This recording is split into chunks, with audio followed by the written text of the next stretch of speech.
ಮಂಗಳೂರು ನಗರದ ಕಪಿತಾನ್ಯ ಶಾಲೆ ಬಳಿ ನವೆಂಬರ್ 19ರಂದು ನಡೆದ ಕುಕ್ಕರ್ ಸ್ಫೋಟದ ಗಾಯಾಳು ಸಂತ್ರಸ್ತ ಆಟೋ ಚಾಲಕ ಪುರುಷೋತ್ತಮ್ ಪೂಜಾರಿಯ ಚಿಕಿತ್ಸಾ ವೆಚ್ಚ ಭರಿಸುವುದಾಗಿ ಕಂಕನಾಡಿ ಫಾದರ್ ಮುಲ್ಲರ್ ವೈದ್ಯಕೀಯ ಆಸ್ಪತ್ರೆಯ ಮುಖ್ಯಸ್ಥರಿಗೆ ದಕ್ಷಿಣ ಕನ್ನಡ ಜಿಲ್ಲಾಡಳಿತ ಇದೀಗ ಪತ್ರ ಬರೆದಿದೆ.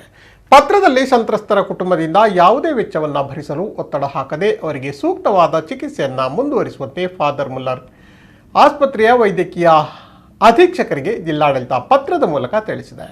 ಪುರುಷೋತ್ತಮ ಅವರಿಗೆ ಸೂಕ್ತ ಚಿಕಿತ್ಸೆಯನ್ನು ಮುಂದುವರಿಸಬೇಕು, ವೆಚ್ಚ ಭರಿಸುವಂತೆ ಒತ್ತಡ ಹಾಕಬಾರದು. ಅವರ ಪುತ್ರಿಯ ಇಎಸ್ಐನಿಂದ ಭರಿಸಿರುವ ಮೊತ್ತವನ್ನು ಸರ್ಕಾರದ ವತಿಯಿಂದ ಮರುಪಾವತಿಸಲಾಗುವುದೆಂದು ಡಿಸಿ ಅವರು ಪತ್ರದ ಮೂಲಕ ವೈದ್ಯಕೀಯ ಅಧೀಕ್ಷಕರಿಗೆ ತಿಳಿಸಿದ್ದಾರೆ.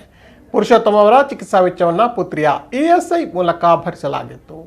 ಆದರೆ ಮುಂದಿನ ಚಿಕಿತ್ಸೆಯನ್ನು ಇಎಸ್ಐನಿಂದ ಭರಿಸಲಾಗುವುದಿಲ್ಲ ಎಂದು ಆಸ್ಪತ್ರೆಯವರು ತಿಳಿಸಿದಾಗ ಮನೆ ಮಂದಿ ಡಿಸಿ ಅವರನ್ನು ಭೇಟಿ ಮಾಡಿದರು. ಈ ಹಿನ್ನೆಲೆಯಲ್ಲಿ ಆಸ್ಪತ್ರೆಯವರು ಅವರಿಗೆ ನಿರ್ದೇಶನವನ್ನು ನೀಡಿದ್ದಾರೆ.